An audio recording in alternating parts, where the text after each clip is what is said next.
Step into a world of fog, danger, and razor-sharp deduction. Timeless detective grit meets modern storytelling. Follow for mysteries that hit hard and stay with you. Blue Death in the Fog. A Kelsom Collar. Mystery told by Dr. Arthur Wenton. We are always interested to know where our listeners are from. Please tell us where you are listening, and like, share and subscribe to our channel. It would really help us out. Act 1. The First Body. The first death I witnessed in that affair occurred on a Wednesday evening with a fine drizzle that could not decide whether it wished to become rain. We had taken to walking after supper, Collar and I, partly from habit, and partly because the streets at night were the only places where London told the truth. That evening the air smelled of wet brick, coal smoke, and early blossoms forced open by stubborn gardeners. "Mason Street," Collar said, turning his collar up against the damp. He did not explain why. He rarely did. Mason Street was a narrow vein running behind the better arteries of the city, and at night it belonged to cats, drunks, and men who did not want to be seen. The lamplight there was sickly, yellow and uncertain, and the wet cobbles threw it back in broken pieces. A man stumbled out of the fog in front of us, hands clawed to his throat as though he were trying to pull breath from his own chest. His skin had the bluish tinge I had seen in men drowning in their own fluids. He dropped to his knees, vomited violently, and then, without any melodrama, collapsed forward. I was at him in an instant. Old instincts, triage, in the street. His eyes were open, but already emptying. His lips were pale. His fingers, when I took his wrist, were cold and trembling like reeds. "He's dehydrating," I muttered, more to myself than to Collar. This resembles cholera," Collar finished. His voice held no surprise, only a faint disdain, as if the disease were an actor he'd seen too many times on stage. I tore open the man's collar, checked his pupils, listened for breath. There was a faint rattle, the worst kind, weak, failing, unwilling. His body spasmed again, and then the rattle stopped. A wet wind moved through the street. The fog thickened, swallowing the far end of the alley like a curtain being drawn. Collar crouched beside me, not to help. He rarely helped with the physical task, but to observe. His storm-grey eyes flicked over the dead man, as if reading a page. "Look at his boots," he said. I glanced down. Mud, yes. Dock mud. The particular black sludge of the riverfront mixed with grit. "A dock worker," I said. "And his hands," Collar replied. "Calloused, cracked, stained with something darker than dirt. Tar, perhaps." "Docks," I confirmed. Collar stood, gaze tracking the fog. "And water," I said. "Cholera is water. Contaminated pumps, fouled wells." "That is what London believes," Collar said. There was a pause. "And you do not." He turned his head slightly. In the lamplight, his face looked carved. Sharp cheekbones, aquiline nose, a mouth set into its usual unreadable line. "I believe," he said, "that men use what London believes." The drizzle softened into rain. I looked down at the dead man and felt the familiar, sour helplessness I had carried home from war. It is one thing to lose a man to a bullet. There is violence in it, a visible cruelty. It is another thing to watch a man's life pour out of him as if his body were a cracked vessel. As we waited for a constable, Collar was already walking forward into the fog, as though the alley itself were inviting him. "Come," he said, and I followed. Act 2. Smoke that would not rise. In spring, London is a city of wet things. Wet hats, wet cuffs, wet stone, wet breath. Even the night seems damp to the touch.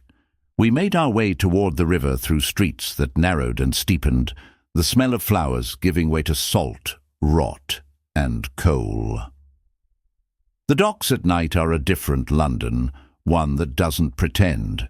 There are cranes like skeletal giants, ropes hanging like nooses, and warehouses that loom with the silent menace of prisons. The river makes its own sound, a thick, slow slapping against pilings, as if it were chewing. Fog lay low over everything, not the delicate haze of a romantic postcard, but a heavy, purposeful shroud that clung to wood and iron, and seemed reluctant to let the world be seen. I lit my pipe there, more from habit than desire. The match flared, small and defiant in the damp, and then the tobacco caught. The smoke came, but it did not behave as smoke should. It did not curl upward into the night. It sank. At first I thought it was simply the weight of moisture, but I watched it with a physician's attention, and what I saw unsettled me. The smoke rolled off my mouth and drifted downward, as if pulled by invisible hands. It clung to my coat, pooled near my boots, and then slid across the ground like a living thing. Kohler's gaze snapped to it immediately. "Again," he said. I drew another puff, slower this time. The smoke repeated its strange descent. Kohler crouched, watching it as one might watch blood seep from a wound. "What is it?" I asked. "Air," he replied, as if that explained everything. "That is not an answer." "It is the only answer," he said. "The air is heavier here, not with fog alone." My skin prickled in the cold. I had seen invisible killers, gas in trenches, pathogens in camps, but in London I had expected subtler enemies. "Kohler," I said quietly, "are you suggesting that we are breathing something we should not?" he finished. A distant shout echoed between warehouses, a whistle, sharp and brief, someone giving warning. Then silence again. Kohler moved forward, soundless on the wet planks, and I followed with my pipe still burning, a foolish lantern in a city that preferred darkness. Act 3. The pickpocket in the mist. We had not gone far along the riverfront when I felt it, an almost imperceptible brush against my coat, like a moth's wing. I stopped, hand instinctively moving toward my pocket. My pipe was gone. I froze. In war, you learn quickly that the smallest loss can become the largest disaster. A missing bandage, a mislaid bullet, a dropped match. "Kohler," I hissed. He did not turn. "Yes." "My pipe." "I know." I spun, peering into the fog. A figure moved, quick, small, slithering between shadows. Then it vanished. "A thief," I said, anger rising. Kohler finally looked at me, expression mild. "A pickpocket," he corrected, "and not a careless one. Why in God's name would a pickpocket steal a pipe?" Kohler's eyes returned to the fog, and I saw that peculiar stillness settle over him, the stillness he wore before violence or revelation. "Because," he said, "someone wished you to notice it missing." The notion chilled me more than the damp. "You think it was arranged?" "I think," he replied, "that nothing that happens around a carefully designed panic is accidental." I started forward, ready to chase the phantom thief, but Kohler caught my sleeve with 2 fingers, gentle yet immovable. "No," he said. "No," I snapped. "He's taken." "Let him," Kohler said, voice level. "He will return it." I stared at him. "How can you possibly know that?" Kohler released my sleeve. "Because," he said, "whoever is directing this wants your pipe to travel." A gust of wind shifted the fog, and for a moment the river's black surface flashed like an eye. Collar continued walking, as if the theft had been merely another note in the city's music. I followed, though every instinct protested. Act 4. Blue Death Without Water. In the days that followed, London grew frightened. The deaths multiplied. Dock workers first, then men who lived near the river, then a woman in a lodging house off Limehouse, then a clerk who took a shortcut through a fog-bound lane. Each case bore the same violent signature: sudden collapse, vomiting, cramps, a rapid draining of life until the victim looked, within an hour, like a thing found too long in the sea. The newspapers screamed, "Cholera returns!" in great ink letters, and the city responded as it always does, with panic wrapped in superstition. People boiled water until their kettles wept. They stuffed cloth under doors. They burned candles and prayed.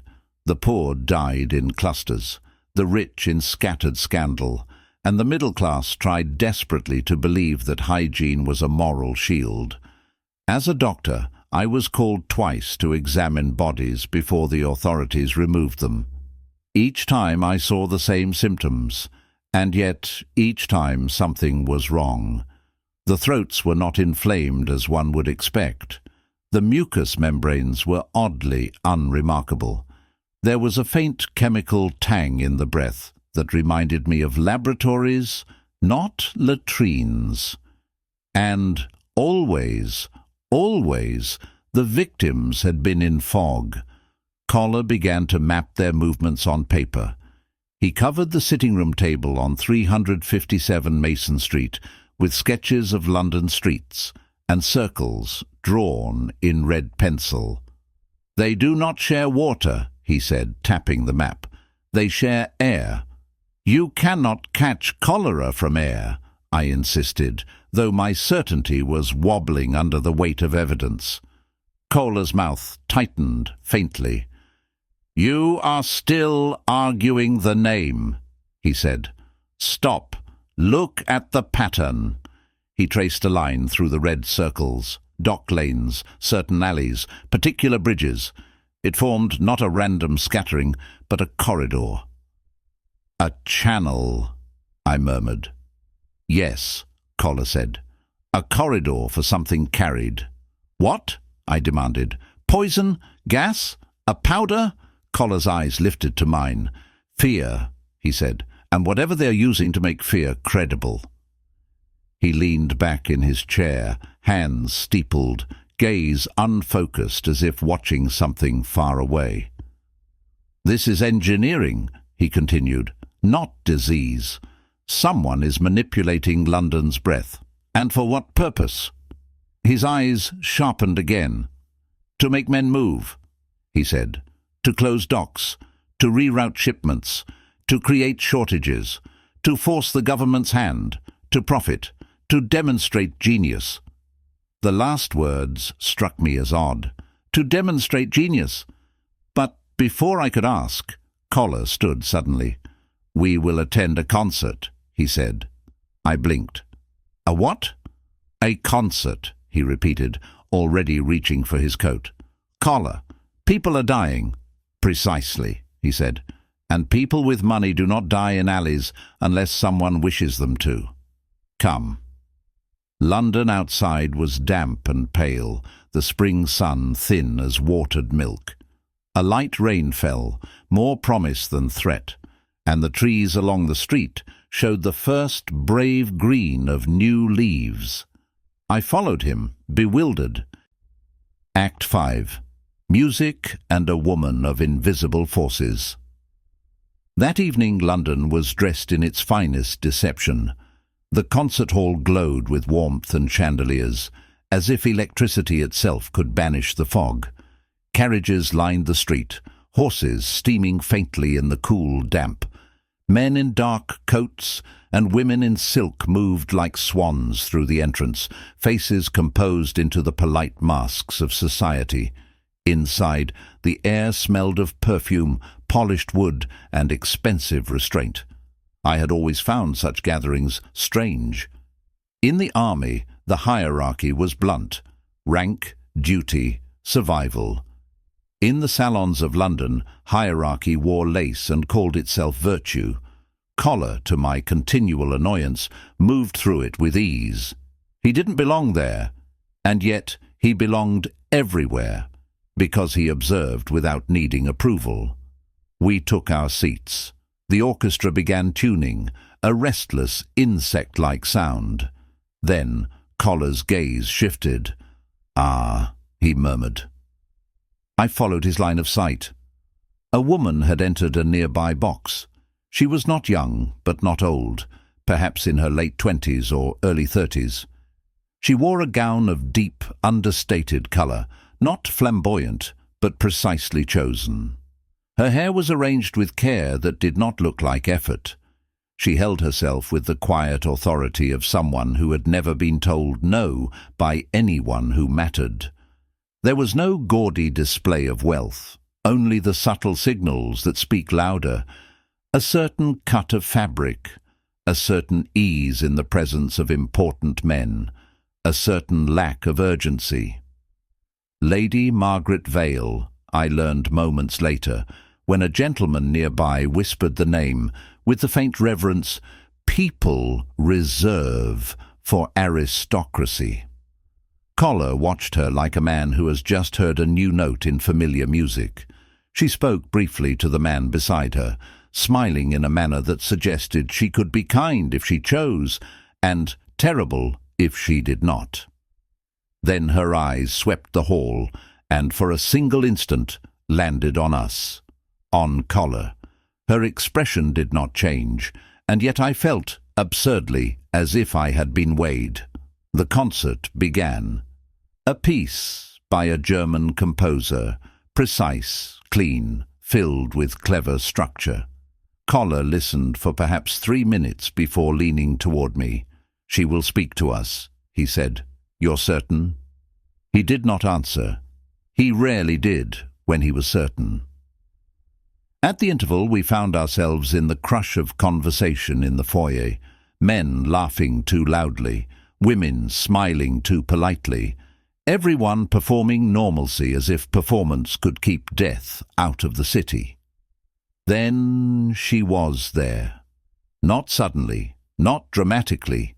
She simply appeared in our orbit as if the room itself had arranged it.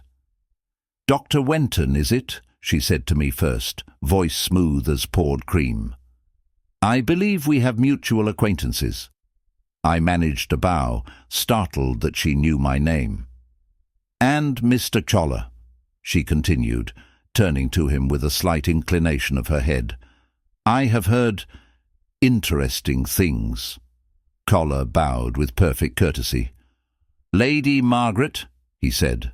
Her eyes held his, calm, unhurried, the eyes of someone who does not fear being examined. "How does London strike you in spring?" she asked pleasantly. "So full of moisture." "A city does not change with seasons," Collar replied. "Only the ways it hides." A flicker, amusement, touched her lips. "And yet," she said softly, "it is fascinating, isn't it, how the most dangerous forces in the world are the ones we agree not to see." It was a harmless remark, a drawing-room philosophy, the kind of sentence wealthy people exchange to feel profound before returning to their wine. But Collar's posture shifted minutely, like a blade finding its balance. For the first time since I'd met him, I saw something like alertness sharpen into focus, not toward a case, but toward a person. Lady Margaret Vale smiled. "Enjoy the remainder of the performance," she said, and drifted away as smoothly as she had arrived. I exhaled slowly. "Collar," I murmured. "Who is she?" He did not answer at once. His eyes followed her, not with desire, not with admiration, but with the quiet calculation of a man recognizing a rival. "I do not yet know," he said finally. Then, after a pause, but I will. Act 6. The pipe returns. 2 nights later, the fog returned like a creditor. London's spring rain had made the day bright and glistening, the pavements reflecting pale sunlight. But by night the damp turned cold, and the river exhaled its grey breath. We returned to the docks, Collar insisting on revisiting the place where my pipe had vanished. I had replaced it, of course. A man can procure another pipe easily enough. But I found myself oddly unsettled by the theft. It was intimate in a way. A pipe is not merely an object for a smoker. It is a small ritual, a familiar weight, a comfort held between fingers. In the trenches, men clung to such rituals as proof they were still human. Collar moved quietly along the planks, stepping around puddles that caught the lamplight like coins. "Do not wear gloves," he instructed. "I beg your pardon?" "Do not wear gloves," he repeated. "Let your hands feel the night." It was an odd instruction, but I obeyed. The air was cold and wet, and the wood beneath my fingers felt slick with moss. We reached the same stretch of dock where the pickpocket had brushed past me days before. Fog pressed close, thick enough that the lights of distant warehouses were only blurred halos. Collar stopped. "Stand here," he said. I did. He watched me for a moment, then nodded toward my coat pocket, the one where my pipe had been stolen. "Wait," he murmured. We waited. London around us was quiet except for water and the occasional creak of rope. Then I felt it again, that brush, that whisper against fabric. My hand snapped to my pocket. Something slid into it. I spun, but the fog swallowed everything. A quick footfall, a faint laugh perhaps, and then nothing. My fingers closed around a familiar shape. The pipe. The same pipe that had been stolen. I pulled it out, staring at it in disbelief. It looked unchanged. Same dark stem, same slight scratch near the bowl. Collar's expression was almost satisfied. "You see," he said. "How—" My voice caught. "How did you know?" "Because," he replied, "the thief is not working for himself." A cold anger rose in me. "So it is a message." "It is an experiment," Collar corrected, "and you, unfortunately, are part of it." He gestured toward the street beyond the docks. "We go home," he said, "to 357 Mason Street." Act 7. The poison in the stem Mason Street by night is a narrow canyon of damp brick and lamplight. Even in spring the air there carries the chill of old stone that has never fully warmed. A light rain fell as we hurried home, soft as whispered secrets. Inside the sitting room, Collar set the pipe on the table as if it were evidence in court. "Do not smoke it," he said. "I had no intention of doing so," I replied stiffly. My pride had been bruised more than my comfort. Collar retrieved a small magnifying lens from his coat pocket and a slender knife. He worked with the precision of a man who had disarmed traps before, not in the theatrical manner of an adventurer, but in the quiet efficiency of someone who expected danger. He examined the stem first, turning it slowly under lamplight. Then he sniffed it, carefully, not deeply. A faint frown touched his brow. He scraped the interior of the stem with the knife's tip and held the residue up. "Smell," he ordered. I leaned close, cautious. There was an acrid, bitter odor, not tobacco, not ash. Something else, something clinical. "It's chemical," I said. Collar nodded. "Non-lethal," he said, "but painful." "You mean a toxin," he confirmed. "Something meant to punish, not kill." My stomach tightened. "For what?" I demanded. "For my curiosity? For carrying a pipe?" Collar's gaze lifted to mine. "For following me," he said quietly. The words sat heavy in the room. I looked down at the pipe, a simple object, suddenly transformed into a weapon. "It was placed there after it was stolen," I said slowly, "which means they had it long enough to tamper with it," Collar finished. "Yes. And they returned it where they stole it," I added, "to ensure that you would assume it was merely recovered," he said. I swallowed. "If I had smoked it, my mouth would have burned and my throat would have swelled. Pain enough to frighten you away from docks, enough to make you question your own judgment." He leaned back, steepling his fingers. "A warning," I murmured. "A measurement," he corrected again.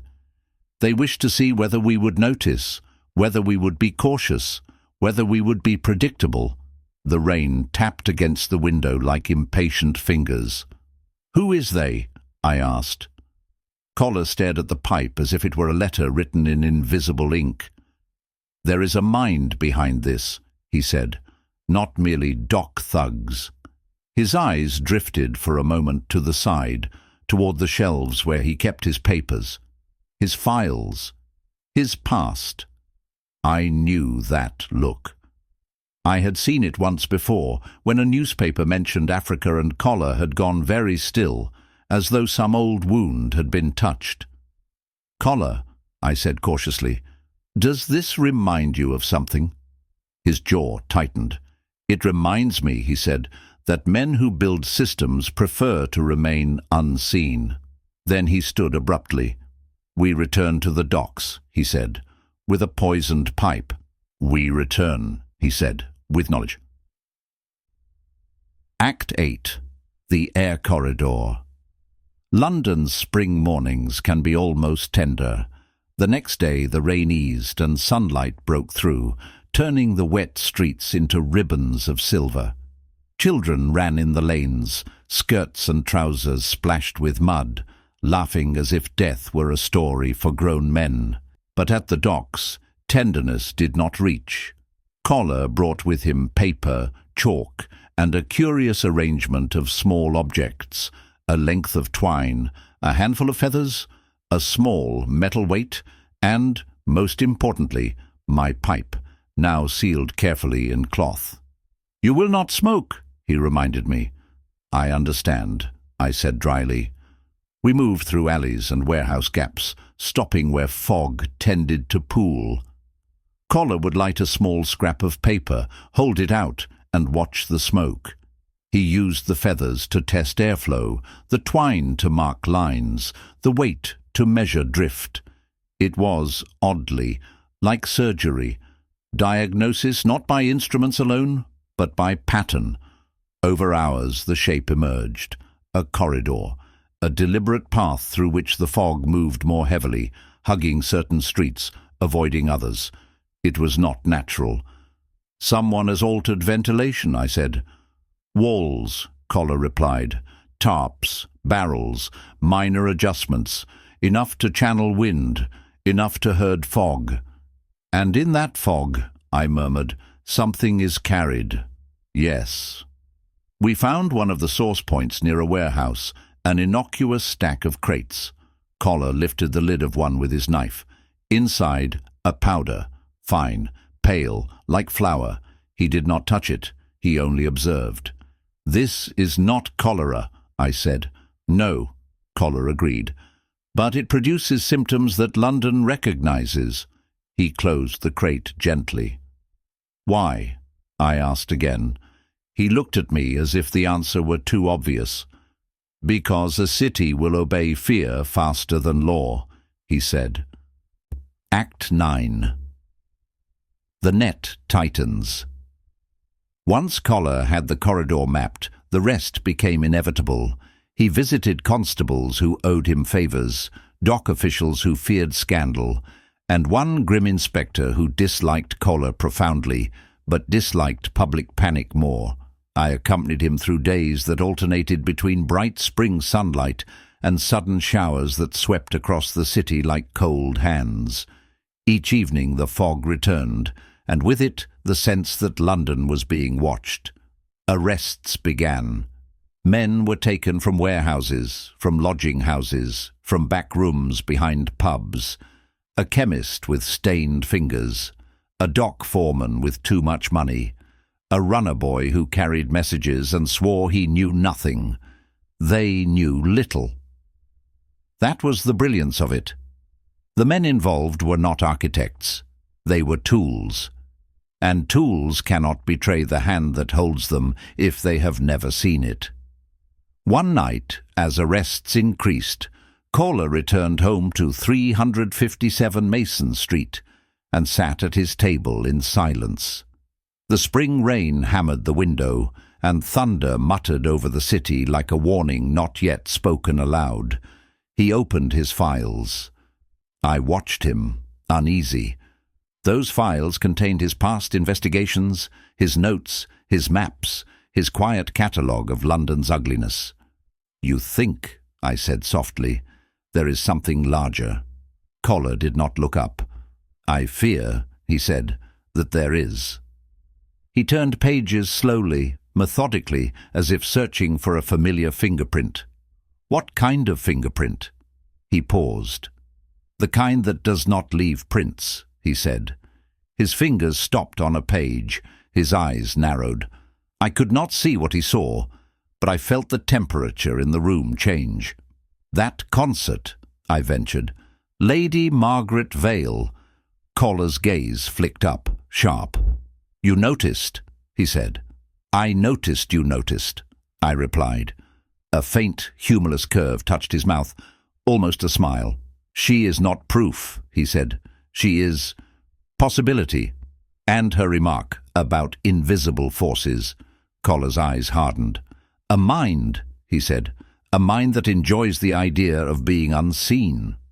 He closed the file. "For now," he said, "we remove the tools." "And the hand?" I asked. Caller stood, picking up his coat. "The hand," he said, "will remain in the glove." Act 10. The One Who Escaped. The final raids happened on a night when spring pretended briefly to be summer. The day had been bright and mild. The air smelled of damp earth and new blossoms, and for a few foolish hours London seemed almost clean. Then evening came, and with it the river's fog, thicker than before, as if angered by our interference. Constables moved in coordinated lines through the mapped corridor. Warehouses were breached. Crates were seized. Men were dragged out, coughing and cursing. Most surrendered quickly. One did not. He was not the chemist, not the dock foreman, not the runner boy. He was something sharper, an intermediary, a handler, the kind of man who speaks to criminals and pays them, but never reveals his own employer. He fled into the fog as the raid tightened. Caller pursued without hesitation. I followed, heart pounding, boots slipping on wet planks. The fog swallowed sound.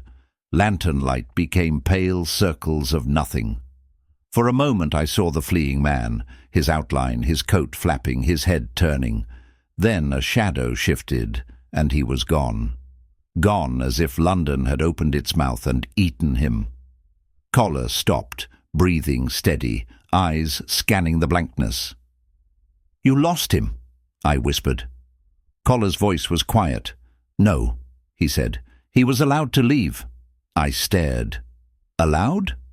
Caller turned slowly back toward the lights of the dock. "This is how systems survive," he said. "They sacrifice pieces and preserve the structure."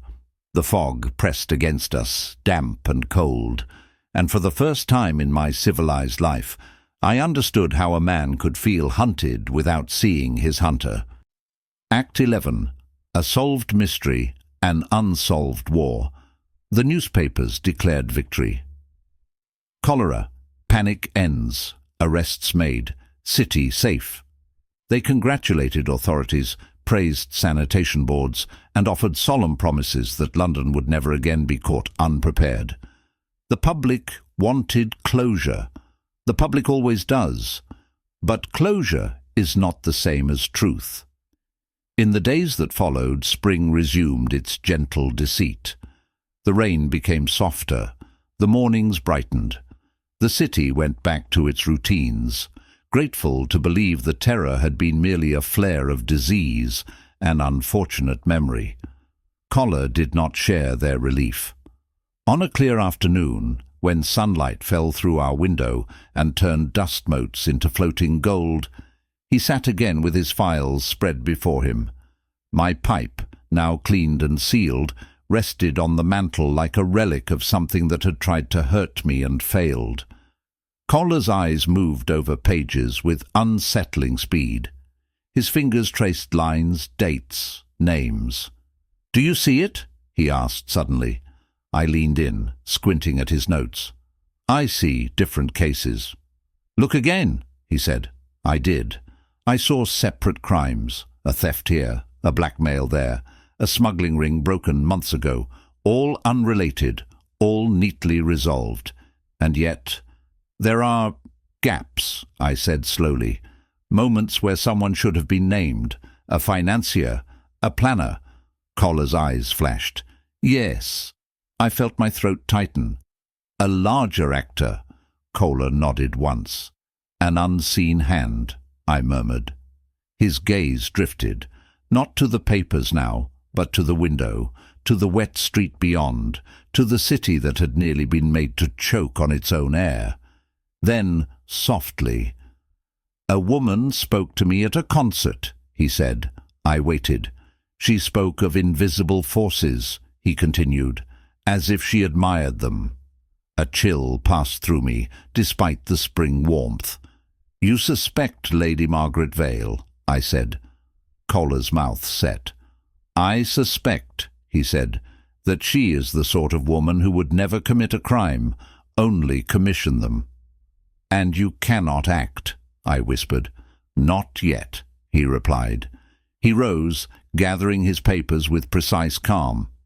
"This case is solved," he said, "but the method is familiar, the elegance, the distance." He paused at the door, hand on the knob. "And," he added, voice quieter now, "I have killed a man before, who had a sister." The words struck like a fist. Africa, a past he never spoke of, a ghost that clung to him like fog. He opened the door. "Wenton," he said, and for once there was something in his eyes I did not often see. Something human. Something like warning. "Keep your pipe," he said, "but do not assume it is yours." Then he stepped out into the spring air, leaving me in the sunlight with the uneasy certainty that London had not finished with us.